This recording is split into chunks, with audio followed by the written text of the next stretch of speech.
बहुत आसान है। हमने हमारे जीवन में बस यह 3 दिन दिए हैं भागवत।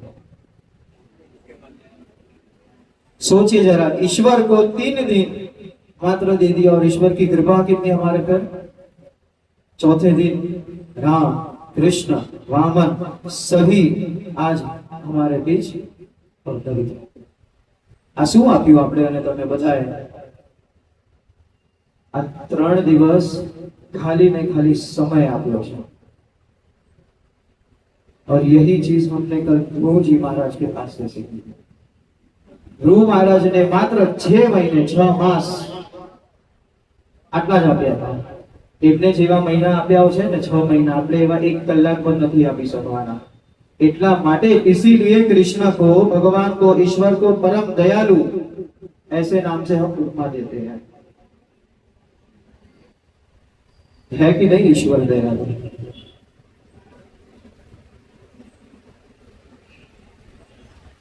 समय नो सदुपयोग, ईश्वर सभी को समय देता है, आपको भी और एक पशु को भी।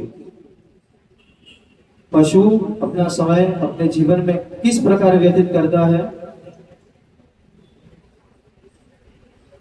खाने में, यहां से वहां जाने में, भोग क्रिया करने में। कभी भी एनी एवी बुद्धि ज नहीं कि चल हाल आज આપણે ભગવાનને ભજી લઈએ। કેમ? क्योंकि वो योनि मात्र और मात्र भोग के लिए है, और इस मनुष्य जन्म की योनि मात्र और मात्र योग के लिए है। कुछ ऐसे योग करें ताकि हम जब यह शरीर छोड़े, यह आत्मा जब इस शरीर से बाहर निकले, तो एक ही मात्र लक्ष्य और एक ही मात्र रास्ता उसे दिखना चाहिए। तो कौन सा? भगवान का रास्ता। और यही हमारा समय का सदुपयोग है। देखिए, बहुत अच्छी सी कथा है। कथा के माध्यम से हम जरा सा समझ लें कि समय का सदुपयोग किस प्रकार किया जा सकता है। एक नगर था। उस नगर में कुछ ऐसे नियम थे कि एक व्यक्ति को 5 साल तक प्रधान बनाया जाए। कितने साल तक? 5 साल तक। और जब 5 साल खत्म हो जाए, तो वो जो भी व्यक्ति है, वो व्यक्ति को गांव के लोग पकड़ेंगे, नाव में बिठाएंगे, गांव के वो साइड उस पार एक खाई है, और खाई में उसे धक्का मारा जाएगा। अब वो जिए मरे जो भी हो, उससे किसी को कोई स्वार्थ नहीं है। अब दूसरा प्रधान बनाओ 5 साल तक, પછી ત્રીજો, ચોથો, પાંચમો, बस यही एक सतत नगर में ऐसा ही सतत चलता रहेगा। अबे बन्यो एक बार एवं कि एक समय पर एक प्रधान बन्यो, 5 वर्षનું प्रधान जो समय की अवधि હતી એ अवधि पती, और 5 साल के बाद गांव वाले ने उसे नौका में बिठाया, और नौका में बिठा के फिर बाद में नदी में वहा रहा था।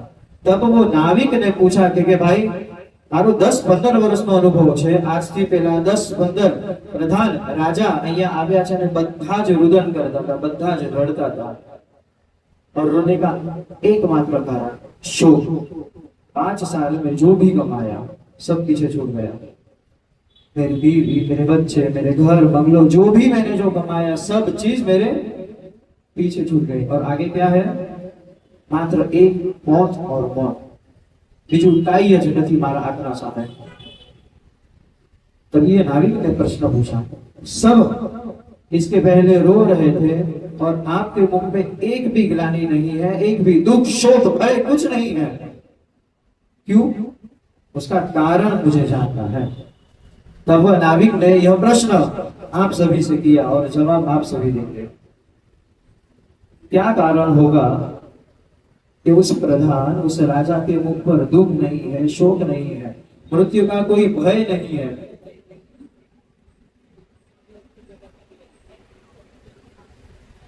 क्या कारण होगा? હાલો, આજે પરીક્ષા। હા, હવે આટલા દિવસ કોઈ પ્રશ્નો પૂછ્યા જ નથી તમને। જો આજે જવાબ આપવાનો જ છે, प्रयास कीजिए। और अगर जवाब नहीं મળ્યો ना तो आप सभी को दंड। कौन सा दंड? कृष्ण जन्म में 10 मिनट ज्यादा नृत्य करना है। શું કારણ હશે કે એ રાજા દુઃખી નથી થયો, રાજાને મૃત્યુનો કોઈ ડર નથી લાગતો। तो उस राजा ने मात्र एक ही शब्द कहा कि मैंने समय का सदुपयोग किया है। क्या किया होगा उस 5 साल में? तो राजा ने कहा कि 5 साल में वह जो खाई थी ना, उस खाई में मैंने पूरा नया नगर बसा दिया। इस नगर के जितने भी व्यक्ति थे सभी मेरी प्रजा उस नगर में अब है। अब वहां पर नगर है और खंडेर कहां पर है, खाई कहां पर है, मृत्यु समान वातावरण कहां पर है? पीछे है। मारा पायड़ी छोकरा पैसो बधी ज वस्तु ત્યાં મેં મોકલી દીધી હતી 5 વર્ષમાં। હવે 5 વર્ષ 25 વર્ષ હું રાજ કરીશ, એ નગરમાં બીજો કોઈ નહીં હશે। ये क्या है? समय का सदुपयोग। और बस इसी प्रकार आपने और हमने इस समय का सदुपयोग यह 3 दिन तक सतत रूप से किया है। मात्र समय का सदुपयोग नहीं, कृष्ण का चिंतन कितना किया है जरा सोचिए।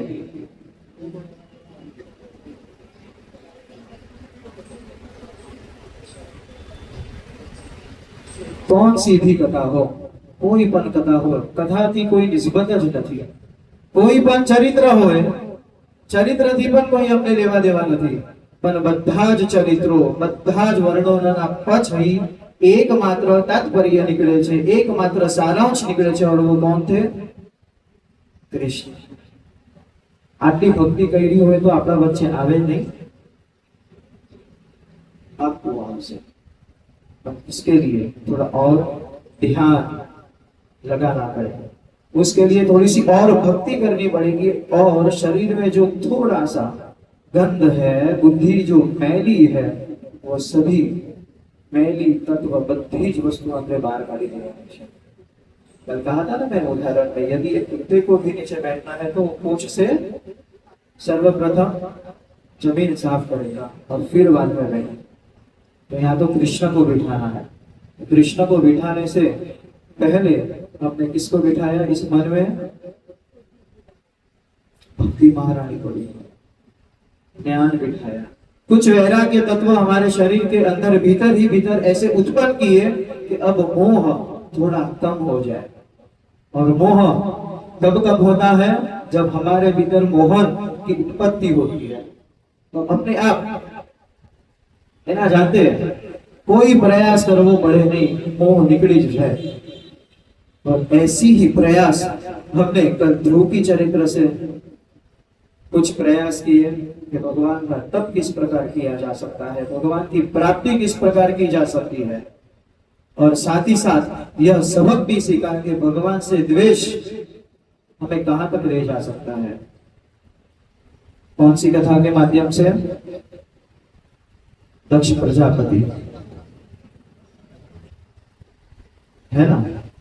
और बस आज यूं ही एक प्रवाह निरंतर रूप से एक ही मात्र मार्ग है, दूसरा कोई बीजू कोई ऑप्शन नहीं।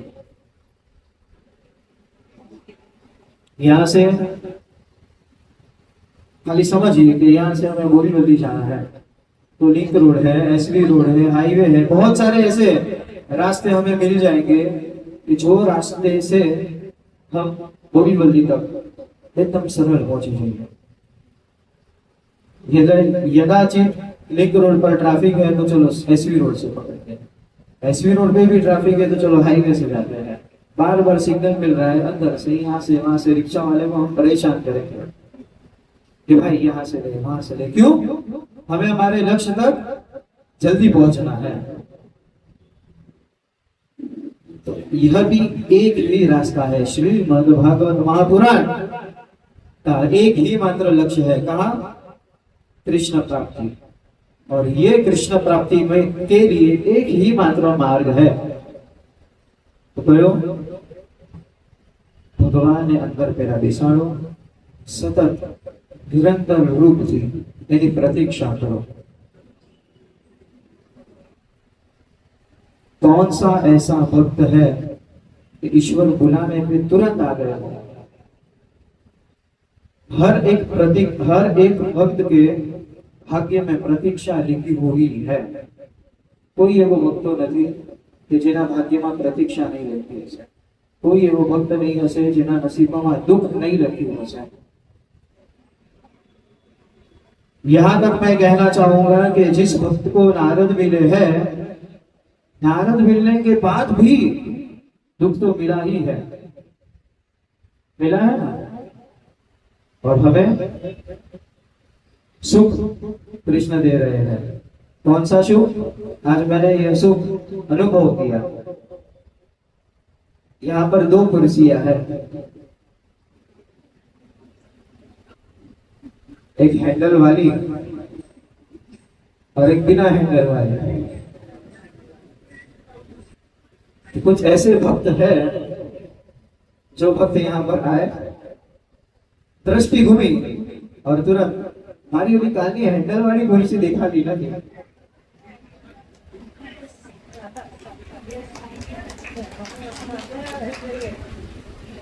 क्या है ये?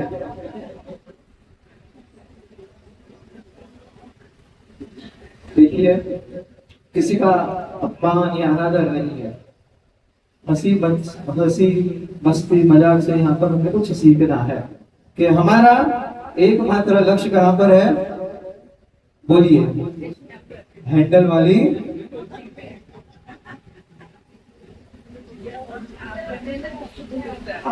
केस तो છે ભાઈ। સુવિધા આપણને જોવે છે, સુવિધા વગર ઈશ્વર ગોતવા નીકળવું નથી।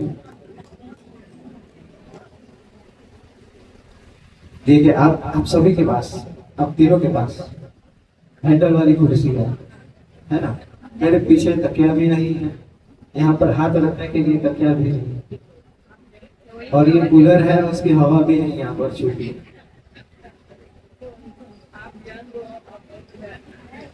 आप बोलते रहो, हम सुन रहे हैं। देखिए, आज हम हंसी मजाक करेंगे क्योंकि यहाँ पर हमारे बीच कृष्ण आने वाला है।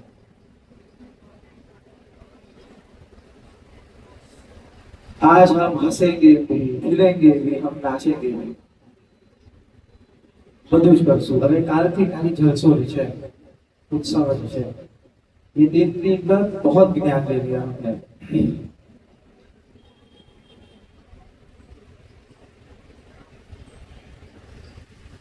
જ્યારે આપણે સવારમાં સ્કૂલમાં જઈએ ને, ત્યારે કદાચ આમ ટાઈટ શૂઝ બૂટ વાળો જે આપણો માસ્ટર હોય, સર હોય, કોઈ એવી ટીચર હોય જે આમ મોટો ચાંદલો લગાડીને કડક સાડી ઇસ્ત્રી કરીને આવી હોય, આમ હાઈટમાં વધારે હોય ટીચર અને અવાજ એકદમ આમ પહાડી હોય,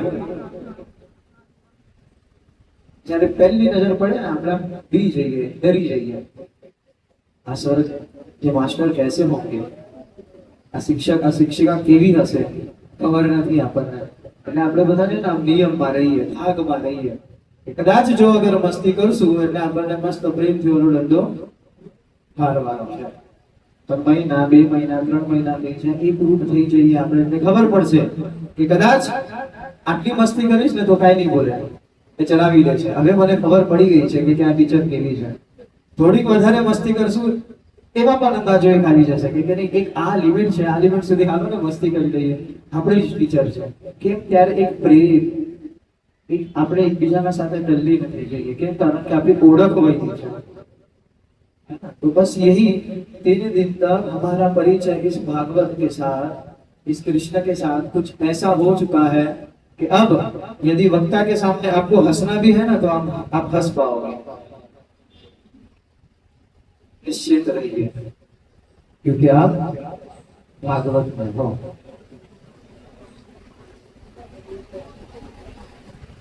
આપણે કાલે ત્રીજા સ્કંદ સુધી આપણો પ્રવાહ પહોંચ્યો। आज चौथे स्कंद में हमें प्रवेश करना है। चौथे स्कंद में यदि प्रवेश करना है तो सबसे पहले हमारा लक्ष्य सुखदेव जी कहां पर लेके जाते हैं? तो यूं बताया कि प्रियव्रत राजा, प्रियव्रत राजा एक कहवाय के पर्यावरण को किस प्रकार से रक्षण करना है, संरक्षण पर्यावरण का किस प्रकार से होना चाहिए, ये पूर्ण दायित्व हमारी हिंदू सभ्यता में प्रियव्रत राजा ने लिया।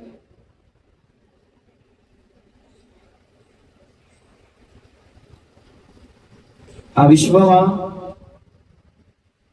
જેટલા પણ પર્વતો છે બધાની સરહદ આ પ્રિયવ્રત રાજાએ નક્કી કરી છે। जो भी नदियों के मार्ग है, ये सभी नदियों के मार्ग, कौन सी नदी कहां से बहेगी, ये नदियों की सरहदें भी, मार्ग भी इस प्रियव्रत राजा ने निश्चित किया है। वन, कौन से वन की सरहदें कितनी होनी चाहिए, ये भी इस प्रियव्रत राजा ने नक्की करी है। यूं कहा जाए तो प्रियव्रत राजा ने उनके 7 संतान, इन टोटल प्रियव्रत राजाना 10 संतानो હતા અને એ 10 સંતાનોમાંથી 3 સન્યાસી થયા અને બીજા જે 7 બચ્યા છે ને એ 7 સંતાનોને એક એક દ્વીપ આપી દીધું છે કે આ દ્વીપનું સંચાલન તમારે કરવાનું, આ જંબુ દ્વીપ છે, આ પ્લક્ષ છે, આ બધા જ દ્વીપોનું એક એક એક એક એક રક્ષણ તમારે કરવાનું છે।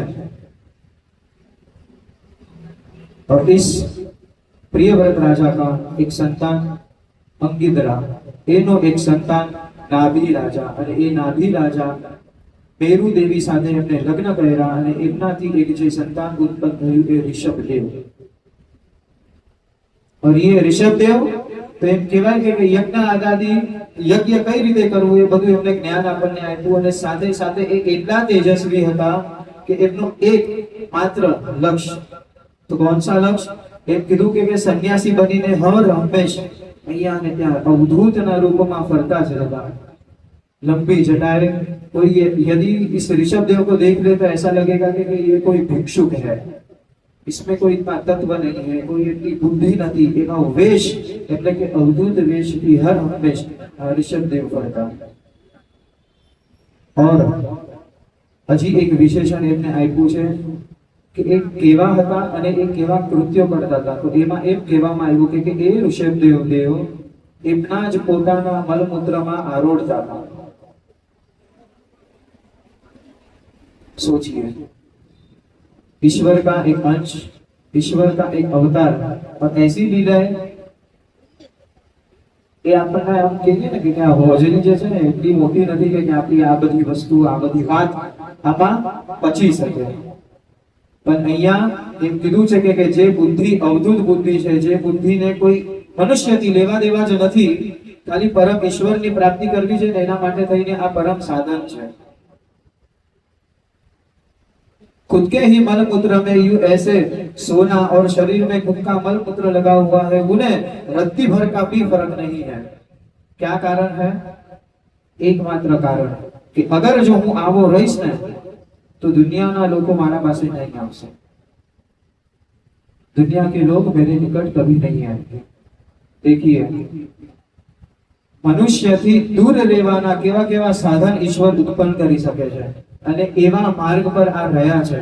આવા વેશમાં કાયમી નિત્ય રૂપથી એમ કીધું છે, અહીંયા બતાવ્યું છે કે ऋषभदेव हर हमेश अपने मुख में पत्थर रखते थे। કેમ? કારણ કે 3 વસ્તુ એમને ત્યાગી દેવી હતી, એક વાદ, સ્વાદ અને સંવાદ। કોઈ વાદમાં પડવું જ નથી, કોઈ સંવાદોમાં પડવું જ નથી, કોઈ સાથે વાત કરીશ તો કોઈક વિકાર મારા અંદર ઉત્પન્ન થશે, કંઈક હું ખાઈશ તો મારા અંદર ઇન્દ્રિયોની કંઈક ને કંઈક આકર્ષણ કરવાનું મન થશે। કાંઈ જ વસ્તુ નહીં, ના વાદ, ના સ્વાદ અને ના કોઈ પણ સાથે સંવાદ। આવા હતા આ ઋષભદેવ અને એમના જ ધીમે ધીમે ધીમે આપણે આગળના વંશમાં જઈએ એટલે ભરત રાજા એમની કથા આવે છે।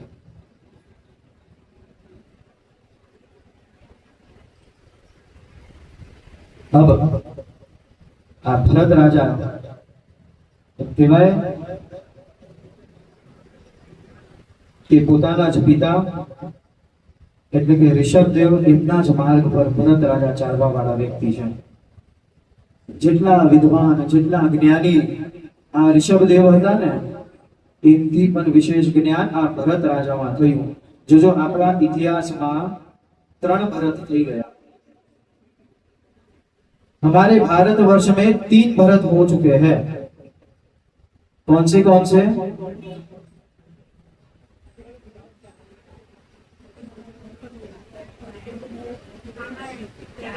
रामायण रामना भाई और दूसरे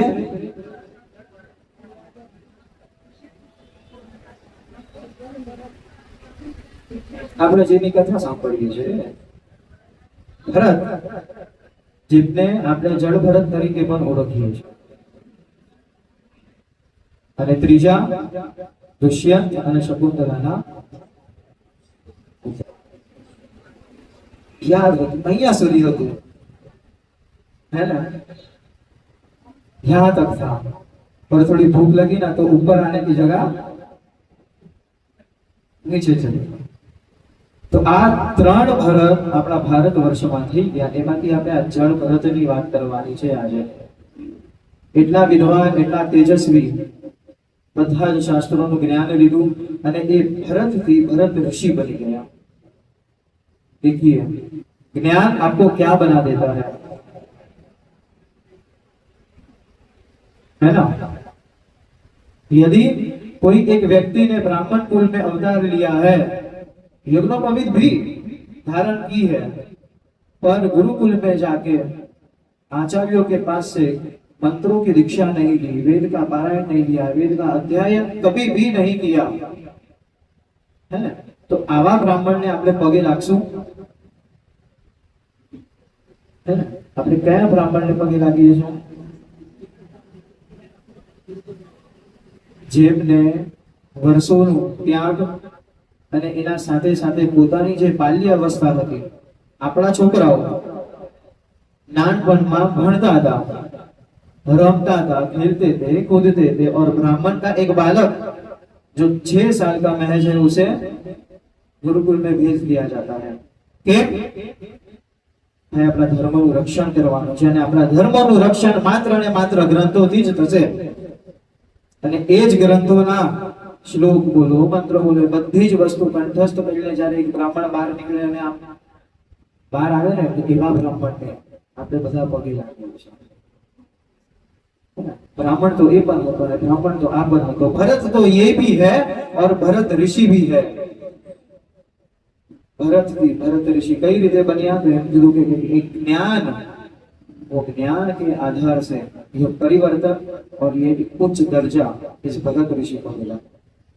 पर અહીંયા બનવું એવું કે આ ભરત ઋષિના આશ્રમની બાજુમાં એ હંમેશા નિત્ય રૂપથી જપ કરતા, તપ કરતા। પણ એક દિવસ બન્યું એવું કે ભાઈ એક હિરણ, એક હરણી આવી અને હરણી આમ પાણીમાં આમ કૂદકો મારતી હતી અને એક ગર્ભવતી હતી। કૂદકો મારવાના સમય પર હરણી મળી ગઈ અને હરણીના બચ્ચાને એમને જન્મ આપી દીધો। अब यहाँ पर एक छोटा सा मोह उत्पन्न हुआ कि चलिए आ हरણીનું બચ્ચું છે, આપણે આની સંભાળ કરીએ, ધ્યાન રાખીએ, ખવડાવીએ, પીવડાવીએ, અનુકૂલ્ય જ નથી।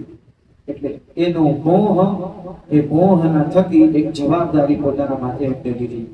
चलो आ वस्तु सारी है, खराब नहीं। ऐसी ही कुछ जवाबदारी हम हमारे संतानों की भी लेते हैं, है ना।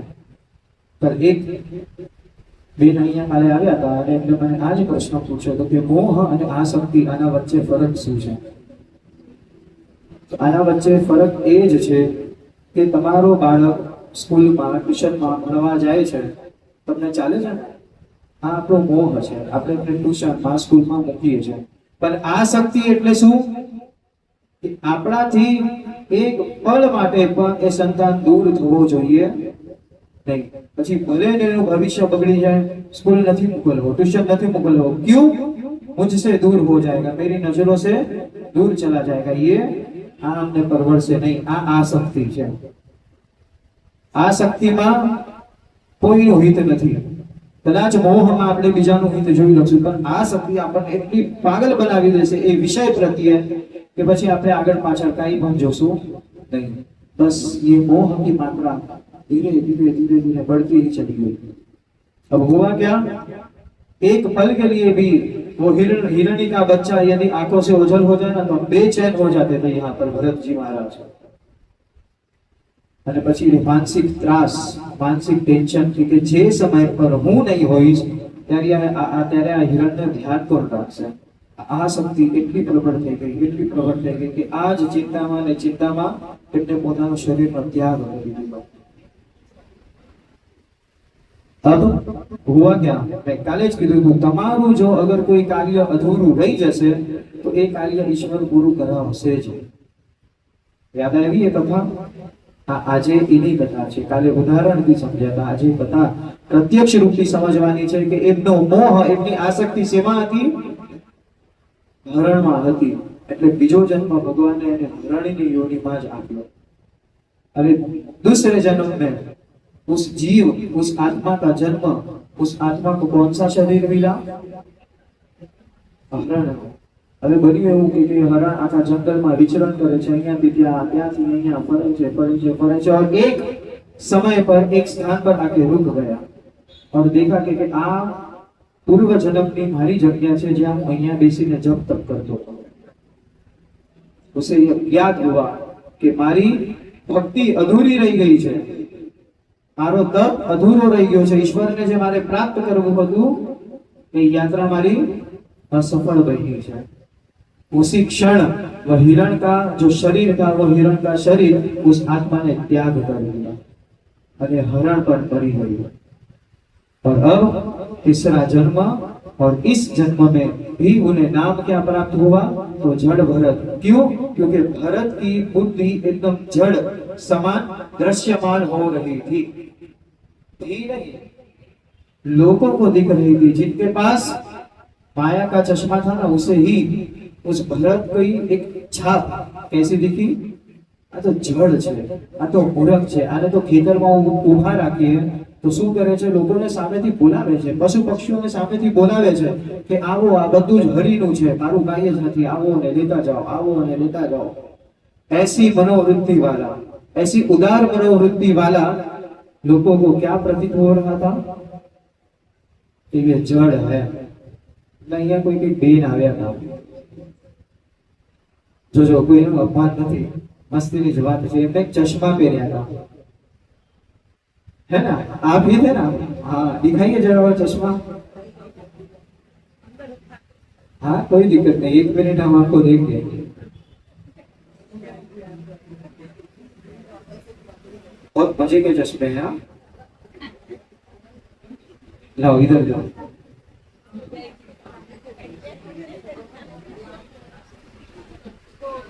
पैसा है चश्मे के साथ, चश्मे के साथ।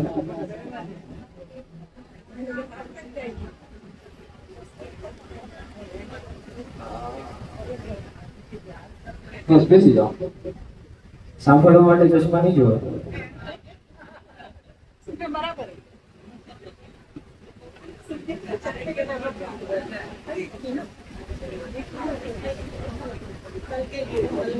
क्या कल का બે મિનિટ ઉભા રહેજો। હા, રિપેરિંગ ચાલે છે અહીંયા। તો બધાએ જેના પર દ્રષ્ટિ રાખી છે એ જોશે, હું શું કરવા જોઉં? કારણ કે હું છું જ નહીં। અહમ ભાવ जरा सा भी नहीं है, अहम भाव। जय श्री कृष्ण।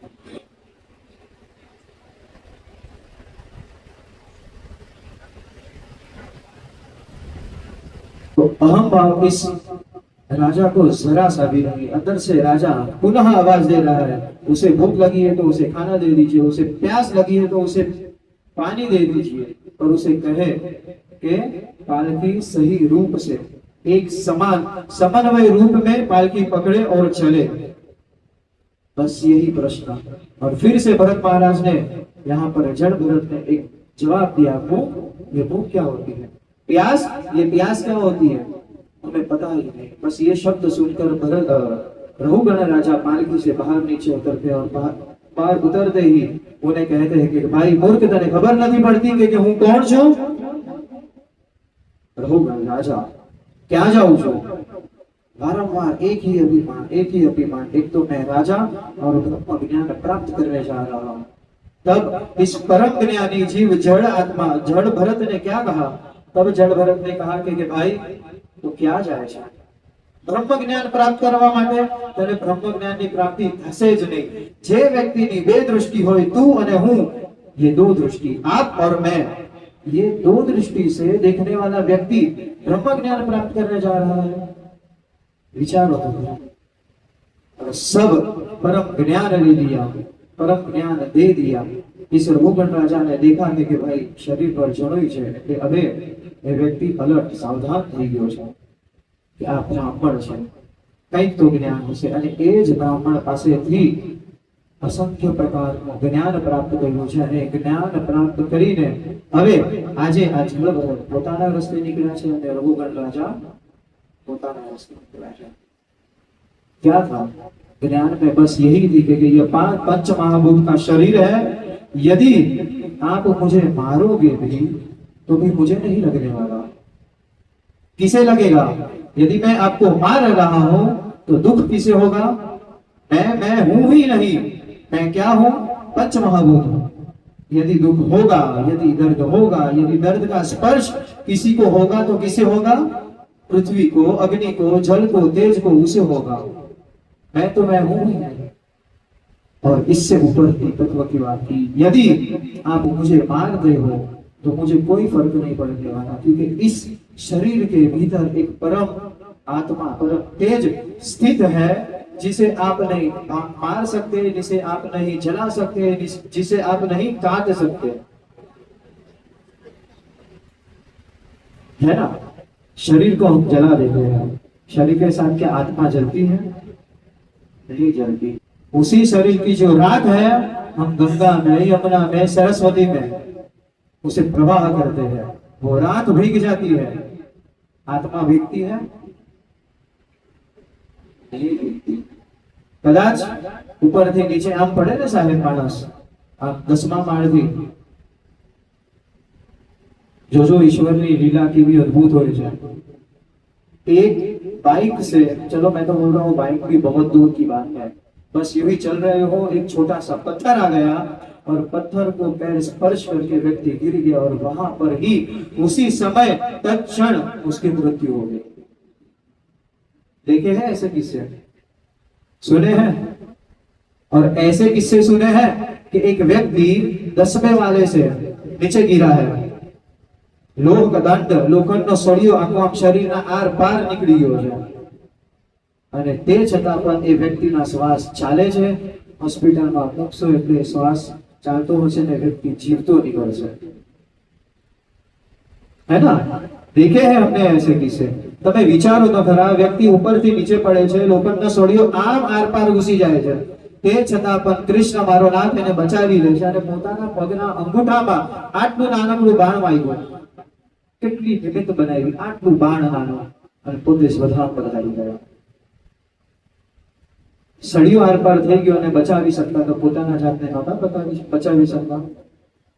સમય અવધિ બધા એક પ્રયોજન છે કૃષ્ણ ભગવાન લઈને આવે છે અને બધા પ્રયોજનો થઈ ગયા।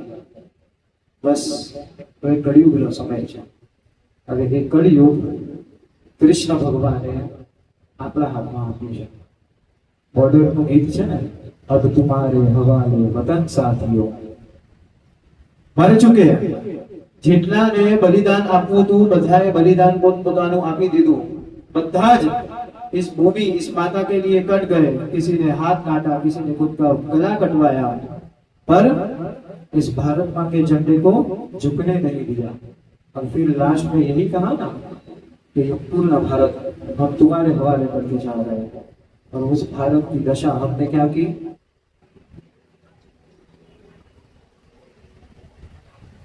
આપણા ઘરેથી કેટલા વ્યક્તિઓ બોર્ડર પર ગયા છે। हमारे घर से कितने हमारे संतान बॉर्डर पर गए हैं। ये वेदना साहेब આપણે સહન કરી જ નથી શકવાના। વેદના તો દૂરની વાત છે, એટલો જીગરો લાવો ક્યાંથી કે બે સંતાન હોય, બેમાંથી એકને મોકલી દઈએ આપણે દેશની સેવા માટે। है इतना जिगरा? नहीं है। દેશની સેવા કરી તો ને તો કૃષ્ણએ કરી છે ને, સૌથી પહેલા એમાં ધામની રક્ષા કરી, પછી બીજા પ્રદેશમાં જઈને મથુરામાં જઈને ત્યાં પણ કંસને મણી નાખ્યો, અને કેમ? આ રક્ષાનું જે કામ હતું. અને પછી દ્વારકા નગરી બનાવી. શું કરવા? આટલા અસંખ્ય રાક્ષસો હતા, દુર્બુદ્ધિ વાળા વ્યક્તિઓ હતા, એ બધાને જ મારવાનું કામ આ કૃષ્ણએ કર્યું છે. આ પ્રયોજન હતું એ. जरा सोचिए, पूतना, जरासंध, ये सब राक्षस कंस अगर अजी સુધી જીવતા હોત તો, રાવણ જેવો વ્યક્તિ यदि आज तक जिंदा हो तो આપણે જીવી શકત? ના જીવી શકત.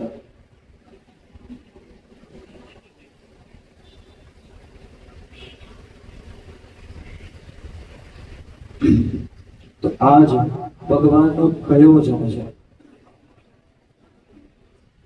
કેટલી બધી કથાઓ છે, અને એ કથાના સાથે સાથે જ્ઞાન પણ એટલું બધું છે ને સાહેબ, કે તમે જ્ઞાન લઈને એમ થઈ જાય ને કે આમ એક સમય પર ઓળકાર આવી જાય, નહીં બહુ થઈ ગયું, બહુ થઈ ગયું, બહુ થઈ ગયું, કંટાળ ગયા હમ જ્ઞાન છે, એવું થઈ જાય. પણ આપણે કંટાળવાનું, બોલો જોરથી. હા, કેટલો આરામ છે, માડીને જોવો તો ખરા. આમ ટેબલ લઈને બેઠા છે, ગબ્બર છે, જરાય ટેન્શન જીવનનું આવી તા છે દેવાનું કાલે હવે.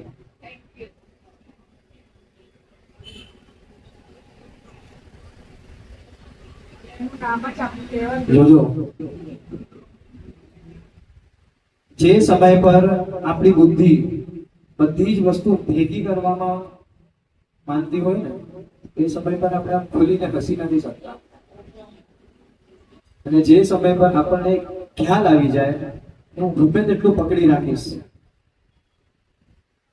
આ છૂટવાનું જ છે, નીકળવાનું જ છે, અને અંત સમય પર મારે આ બધી વસ્તુ છોડવાની જ છે. આ ખબર પડી જાય ને એટલે સાહેબ 80 વર્ષ 90 વર્ષમાં પણ આવી હસી આવતી હોય ને કે દાંત ના હોય ને તોય સારી લાગે છે. હા, તમારા દાંત હા એવરગ્રીન આવું છે દેવાનું. અને આગળ ધીમે ધીમે આજે આપણે આગળ વધવાનું છે. કોઈ પણ સમય વ્યર્થ ના બગાડીએ. नाचना है ना कृष्ण के साथ. હવે આગળ વાત કરીએ પાંચમા સ્કંદની. તો એક કીધું છે કે પાંચમા સ્કંદમાં બધા જ ભગોળનું વર્ણન કરી નાખ્યું છે. પાંચમે स्कंद में क्या है? એવું લાગશે કે ભાઈ નેશનલ જ્યોગ્રાફીની ચેનલ ભૂલી ગઈ છે. બધી જ વસ્તુ બ્રહ્માંડમાં શું છે, આ પૃથ્વીમાં શું છે, ईश्वरे बधी ज आखा ब्रह्मांड की उत्पत्ति सर्जन कई रीते कर्યું, कई वस्तु क्या क्या है, वो सब यदि देखना है ना तो इस पांचवें स्कंद में देख सकते हैं.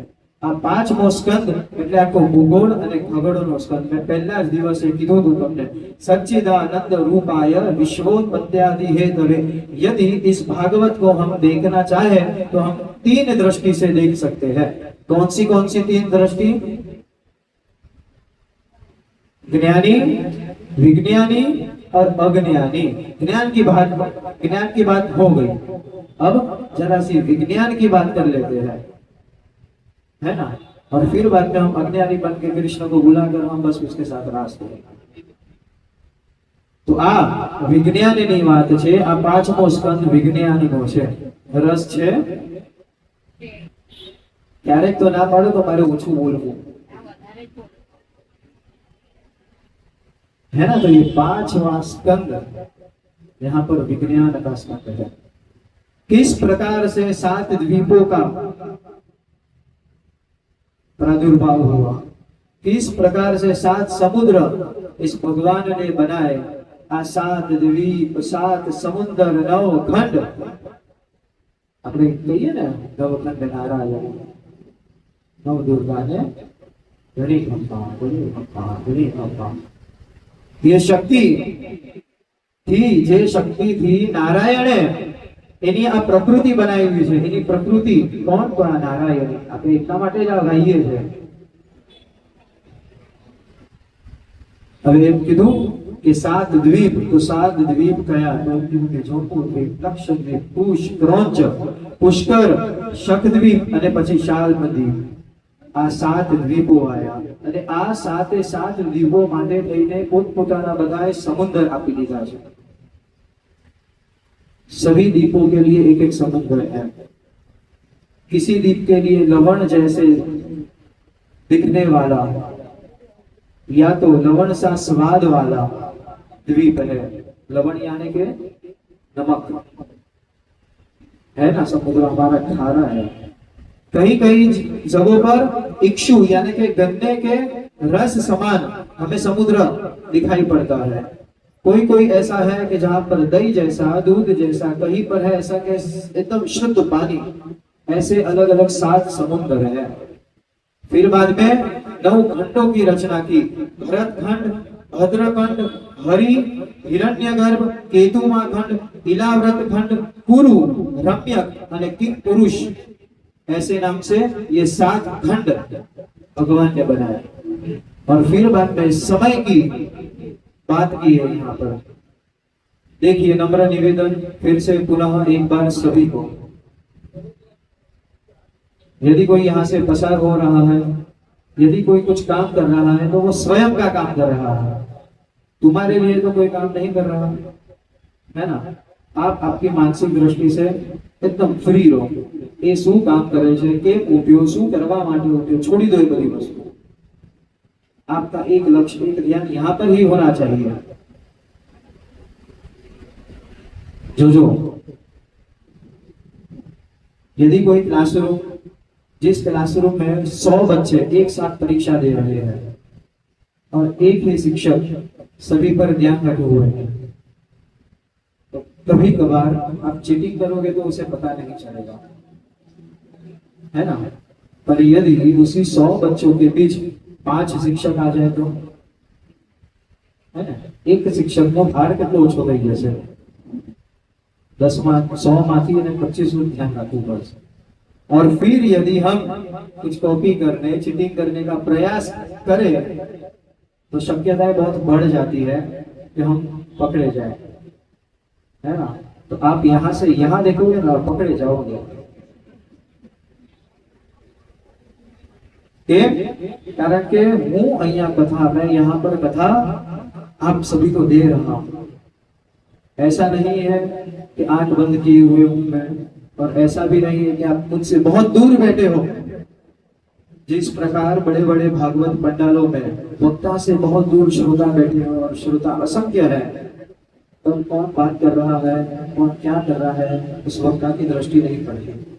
अब पकड़े जाने का डर कम होता है, पर यहाँ पे वो डर कायम रखिए।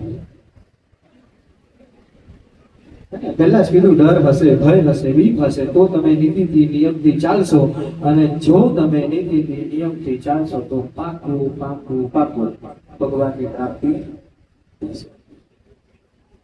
तो हम कहाँ पर थे? 9 खंड, और 9 खंड के बाद यहाँ पर 14 मनवंतरों की कथा बताई गई। मनवंतर यानी कि क्या पता है? समय की एक निश्चित समय की अवधि का नाम यानी कि मनवंतर है। जिस प्रकार से हम कहते हैं कि भाई 60 मिनट यानी कि 1 घंटा, 24 घंटे यानी कि 1 दिन, 12 महीने यानी कि 1 साल, ये एक निश्चित अवधियां है जिससे हम दिन रात की गणना कर सकते हैं। बस उसी प्रकार यह मनवंतर, यह भी एक बहुत बड़ी कल्पना है और बहुत बड़ी अवधि है।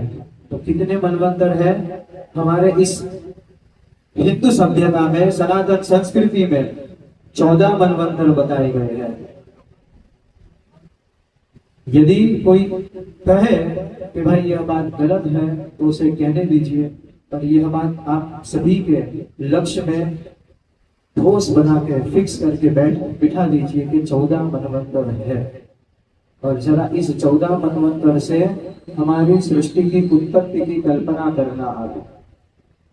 देखिए, सबसे पहले स्वयंभू मनवंतर, फिर बाद में स्वरोचिष्ट मनवंतर, उत्तम, तामस, रैवत, चक्षुष, ये सब ऐसे गिनकर 14 मनवंतर है।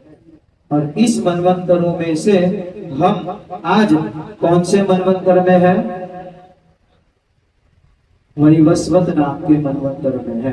और यह मनवंतर 7वां है। कौन सा मनवंतर है? 7वां मनवंतर है। यह 7वां मनवंतर है। इससे हमें कोई फर्क भी नहीं पड़ता और कोई आश्चर्य भी नहीं होता कि हाँ भाई 7वां मनवंतर है। पर जब आप एक मनवंतर की अवधि की गणना यदि आप करोगे तब आश्चर्य होगा कि वो 7वां मनवंतर। तब एक बड़ा सा प्रश्न होगा कि तो ईश्वर सतत नित्य रूप से इतने असंख्य करोड़ों साल से हमारा सबका पोषण करते आ रहे हैं। तो यह मनवंतर की कथा बताई, 14 लोक बताए, 7 ऊपर 7 लोक नीचे है। यह सभी कथा दर्शाई हमने। जरा सा हम थोड़ा और समय निकालेंगे और समझेंगे कि भाई आ मनवंतर एटले શું समझना है।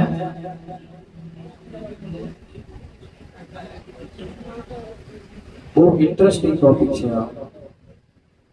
ओके, ध्यान से सभी सुनना। आज हम कलयुग में रह रहे हैं। कलयुग के पहले कौन सा युग था?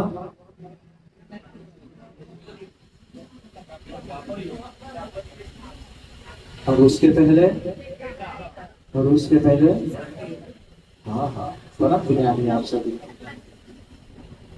अब यह जो कलयुग है, इस कलयुग की अवधि कितनी है?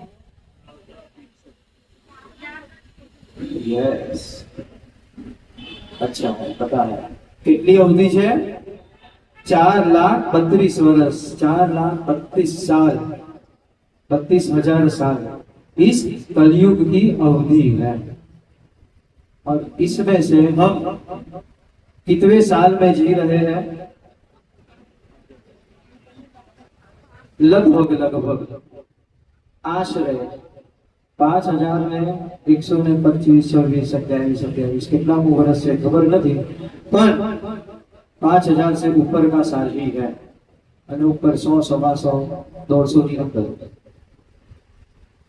कितने साल और कलयुग रहेगा?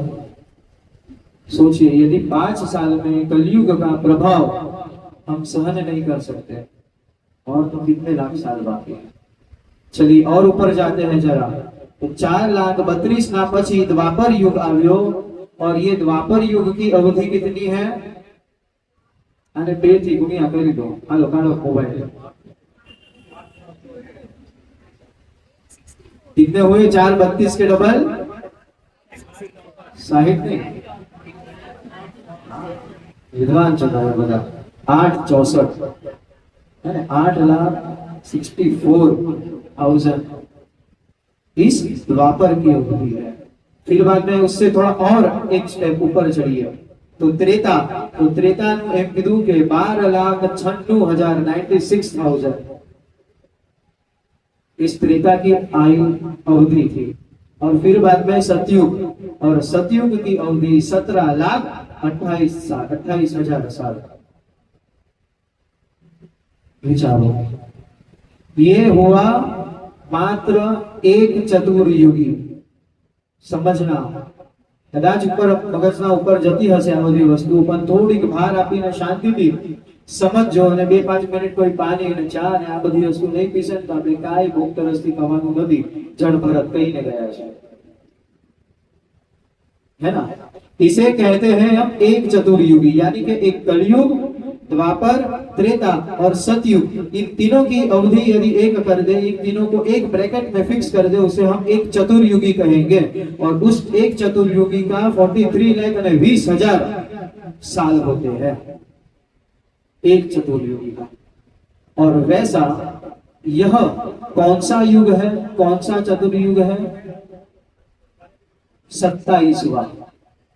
सोचिए, हमसे पहले, आज से पहले, इस कलिकाल, इस कलयुग से पहले 26 कलयुग आकर चले गए। 26 द्वापर आकर चले गए, त्रेता और सतयुग हमसे पहले आकर चले गए। अब ये करो 43 20,000 इंटू 26 है ना। બહુ સારું એવું કેલ્ક્યુલેટર લઈને બેસવું પડશે આ બધી વસ્તુઓ માટે। और हमें बात किसकी करनी है? मनवंतर की करनी है। और ऐसे एक चतुर्युगी आवू एक चतुर्युगी જ્યારે 71 टाइम વીતી જાય ત્યારે एक मनवंतर થાય છે। तब मात्र एक मनवंतर होता है। ऐसे 1000 चतुर्युगी શું કીધું અહીંયા? 1000 चतुर्युगी आवो समय बीती जाए ना એટલે ब्रह्मा का मात्र एक दिन होता है। कितना दिन ब्रह्मा का? क्या एक दिन? कितने साल? कितने चतुर्युगी? हाँ पकड़ा ही गया, आप पकड़ पे आ गए, आपका ध्यान वहां पर था ना। आवा 1000 चतुर्युगी अगर बीती जाए ત્યારે બ્રહ્માનો માત્ર એક દિવસ વધે છે और एक रात के लिए और 1000 चतुर्युगी। सोचिए 2000 चतुर्युगी यानी कि ब्रह्मा का मात्र एक दिन जो हमारा 24 घंटा है ना वो ब्रह्मा का 2000 चतुर्युगी था। और ऐसा ब्रह्मा का एक दिन यानी कि एक कल्प हमारा। विचारो आ बधी गणना केटली है। भगवान केवा केवा डायमेंशन में जीवतो हशे, केवा केवा डायमेंशन में रहेवा वाला जीवोने, केवा केवा समय में रहेवा वाला जीवोने पोषित करे छे, है ना। पुरुषोत्तम तो एक कीधुं छे के जे प्रमाणे समझो एक बाळकने फूगो लावी आपीने आपीए ने आपणे, उस बालक की काया से यदि वो गुब्बारा थोड़ा सा बड़ा है फिर भी वह बालक वह प्रयास करे कि भाई वो आम फूगा ने आम पकड़ी लो ना तो शायद से 2 उंगलियां स्पर्श नहीं होगी आपस में, है ना। उसी प्रकार से यदि विष्णु भगवान नारायण या पूरे ब्रह्मांड को, आखा ब्रह्मांड ने अगर आप पोताना आलिंगन में लई जाए ने तो पर ब्रह्मांड नानु पड़शे, है ना। तो भी ब्रह्मांड छोटा गिरेगा। इतने विराट हमारे विराट पुरुष यानी के उसकी सत्ता यह विष्णु है। और ऐसा एक और एक 2 कल्प यदि हो जाए तो उसे एक महाकल्प कहते हैं। अब यहाँ पर अहिया तो घणी बधी वस्तु आपेली है। अमुक तो वस्तु आपने बैठा बैठा समझाशे नहीं, का तो चौकड़ी लईए सामे, का तो कैलक्युलेटर लेशुं तो समझाशे, पर अमुक पंचनी बातों आपने समझ। यहाँ पर ये भी उल्लेख बताया गया है कि ब्रह्मा जी का एक पलकारा, आंखों का एक पलकारा, है ना। हम एक पलक झपकने के लिए कितना समय लेते हैं? सेकंड में कितनो नानो हिस्सो है ना, हमें पता भी नहीं चलता। यहाँ पर ऐसा बताया गया है कि ब्रह्मा जी का आयुष्य कितना है? विष्णु के एक पलकारे, पलक झपकने से एक ब्रह्मा का आयुष्य समाप्त हो जाता है। नवाई लागे ना।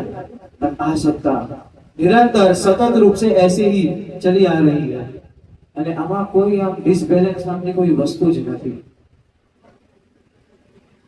ક્યારે પણ આમ ભૂમિ આમ આખો આમ ડગમગી ગઈ, ચંદ્ર એના રસ્તાથી હલી ગયો, સૂર્ય उसके धरा से मिला नहीं मिला। બધી જ સત્તા નિયંત્રણ કરવા વાળો ઈશ્વર કેટલો પ્રબળ, કેટલો શક્તિશાળી હશે કે આ આટલી વસ્તુ ચાલે છે।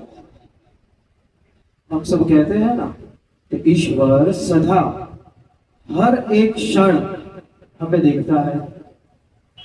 कहिए ना आपने कि भगवान हमेशा મને જોતો જ હોય છે, તમે ક્યાંય પણ જતા રહો, ईश्वर की दृष्टि आप पर होती ही है। ये यहाँ से प्रमाणित होता है कि ब्रह्मा जी का आयुष्य कितना है और उस आयुष्य के समान मात्र एक પલક ઝપક નહીં છે, વિષ્ણુનો એક જ પલકારો છે. હવે આંખ બંધ થતી જ નહીં હોય વર્ષો વર્ષ સુધી જે સત્વ તત્વની, विचारो इनकी नजर क्या क्या क्या जाती है। और यहाँ पर बात की कि चलो ये तो ब्रह्मा जी का आयुष्य होगा, विष्णु का आयुष्य कितना, तो यहाँ पर बताया कि विष्णु का आयुष्य रुद्र के एक पलकारे के बराबर है। रुद्र एक पलक जपता है અને વિષ્ણુનું આયુષ્ય એટલું છે। અને એના પછી રુદ્રની વાત આવે છે, તો રુદ્રનું આયુષ્ય કેટલું હશે એની પણ ગણના બહુ સારી આપેલી છે। આપણે એને સમજશું। અહીંયા લખ્યું, મેં આંકડાઓ કાઢીને લાવ્યો છું, વર્ષો થયા છે, આના અંદર પણ છે, બીજા બધા પુરાણોમાં પણ તમે ગોતશો ને એટલે પડશે। તો અહીંયા એમ બતાવ્યું છે કે 5240 ઓક્ટિલિયન યર। હવે ઓક્ટિલિયન માં જીરો કેટલા લાગે એ આપણને ખબર નથી, है ना, 27 शून्य लागे, કેટલા વર્ષ रुद्र का आयुष्य, बस आटલું જ आयुष्य છે। अब जब हमें मफत में 100 વર્ષ નું આયુષ્ય મળે છે, તો અભિમાન કેટલું રાખીએ છીએ આપણે, विचारो।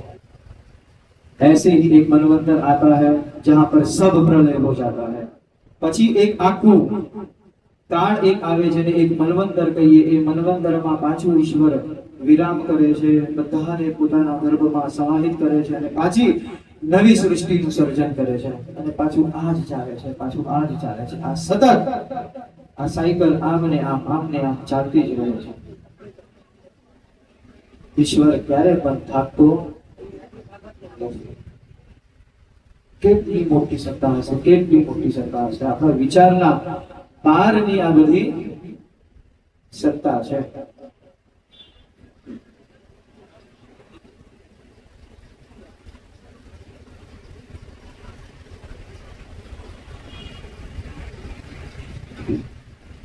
આ હતી પાંચમો સ્કંદ। આટલું જ નથી, હા, ઘણી બધી વસ્તુઓ આપણને પાંચમા સ્કંદથી જાણવા મળે છે। बहुत सी ऐसी चीजें हैं जो हमें 5वें स्कंद से हमें पता चलती है। और પછી અમુક વસ્તુ એવું થાય ને કે કહીએ ને કે ડખા થાય ને એના કરતા એવા ઉપાધિમાં પડવું જ નહીં, કાંઈ આપણને ખબર પડે જ નહીં એના કરતા જેટલી ખબર પડે છે બસ એટલી જ વસ્તુ આપણે उपलक्ष्य में राखीने एका ध्यान करવું। अब हम थोड़े से आगे बढ़ते हैं और कहाँ जाना है, हमें पोषण लीला में, यानी कि 6ठे स्कंद में जो मात्र 9-19 अध्याय के है। હવે આ છઠ્ઠા સ્કંદમાં આપણે એક બ્રાહ્મણની વાત કરવી છે, તો એ બ્રાહ્મણનું નામ અજામિલ। હવે આ અજામિલ પણ અહીંયા देखना जितने भी